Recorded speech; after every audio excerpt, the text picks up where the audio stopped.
Hello, Mr. Mailer here, your online math teacher, and welcome to my channel. Today we're going to be continuing my video series on hypothesis testing, and we're going to follow up the part 2 to my last video on one sample t-test for population mean.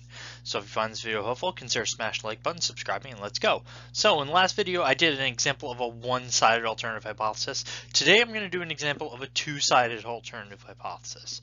So just like before, we're going to use the four-step process. So state, plan, do, conclude. State what's your hypothesis, what's significant level, define any parameters, and state your sample statistic. Plan, choose your appropriate inference method, as well as check your conditions. Then do, if the conditions are met, perform your calculations. So find your test statistic and find your p-value. And then conclude, interpret your results within context. So let's jump into this. So here's the example we're going to look at. So as a farmer, weather can have a substantial impact on crops. You grow watermelons. Last year, the average weight of watermelons was 20 pounds. You want to know if the mean watermelon weight of your crop this year differs from last year. So notice you're only interested in it differing. So you're not talking about being greater or less than. That's why it's going to be two-sided. So to find out, you take a simple random sample of 45 watermelons from your crop and weigh them. The sample mean was 20.2 pounds with a standard deviation of 1.2 pounds. So, do you see evidence that the mean weight of your watermelons differs from last year? We're interested in differs, not is it greater or less than, regardless of the fact that our sample was greater than this potential average, this average from the previous year. So let's jump into this. So state, we want to perform a hypothesis test with alpha is equal to 0.5 as our significance level. So just like I've said in previous videos, if you don't say a significance level to use in the original statement, just assume you're using 0.05 as your significance level. It's kind of the default. We're going to take our null hypothesis to be the mean is 20 pounds because that's what the mean weight was last year. And we're comparing to see if it differed from last year. So our alternative is that the mean has changed. It's no longer 20 pounds. So, and this is where mu is at the actual mean weight of watermelons in your crop this year. So that's our state, and here's our statistics. So now we got a plan. If the conditions are met, we're doing a one sample t-test for population mean. Conditions, do we have randomness? Well, yes, we took a random sample of 45 watermelons. So this will allow us to make inference to the population from our sample. Do we have independence? Well, yes. 10% condition was satisfied. This was a simple random sample. 45 watermelons is less than 1/10 of your crop. If you're a farmer, you're going to grow a lot more than 45 of a plant.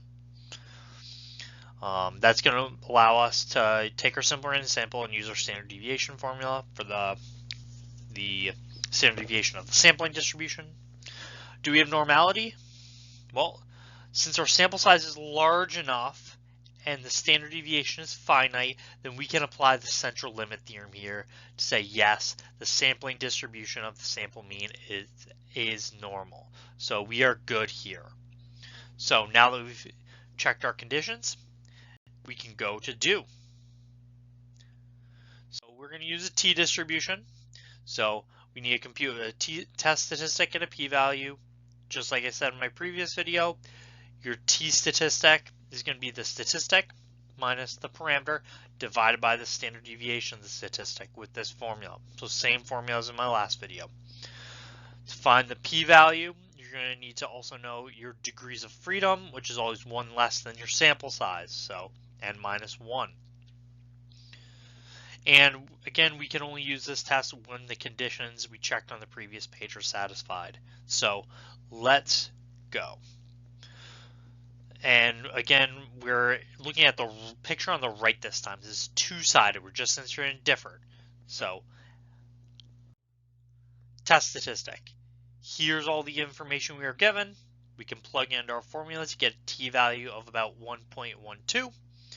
Since our sample size was 45, our degrees of freedom is going to be one less than that, so 44. So since I'm looking at this picture, when I go to my table, I say, well, I don't have a degrees of freedom row of 44, so I round down. The next lowest, the highest row that's less than 44 is 40. So I'm going to look at the 40 degrees of freedom row. And I find that 1.050 and 1.303 is the closest to that t-value of 1.12. So when I look at the corresponding areas in the tail that are greater than that, it's 0.15 and 0.1. So, but in this picture, because I'm interested in two-sided, I actually am just going to multiply these by 2.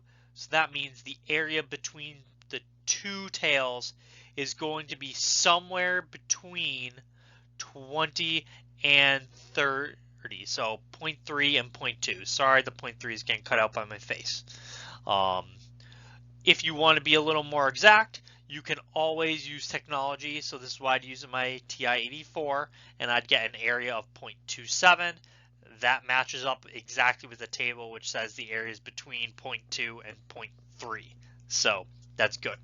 So this is our do phase. Now we can go to our conclude phase. Well, we always compare that p-value to the significance level. Well, a p-value of 0.27 is greater than the significance level of 0.05. So that tells us we're going to fail to reject the null hypothesis. So in our context, that means there is not significant evidence to support that the mean weight of watermelons in your crop differs from last year. That is all we can say. This is not the same as accepting our null hypothesis. We do not conclude that the mean weight of watermelons in your crop is the same as last year. There are some fields of study that incorrectly interpret the results of hypothesis tests. I believe, and I may be off, I believe if you do a chi-square test on the AP biology exam, you misinterpret the results of a hypothesis test. That's just how biology has chosen to do it, which is not right, but statistically speaking, when you fail to reject your null hypothesis, that is not the same as accepting your null hypothesis. So if you are taking the AP statistics exam, make sure you do not accept the null hypothesis. Just say we failed to reject the null hypothesis, and that's it. Don't go any further. So if you're wondering what this might look like if I wrote it out by hand, because you're probably not making a PowerPoint with it, this is what my written out solution by hand looks like. So it has everything we just did there using the state plan to conclude approach. And yeah, so I hope you found this video helpful. If you did, like, subscribe, and have an awesome day.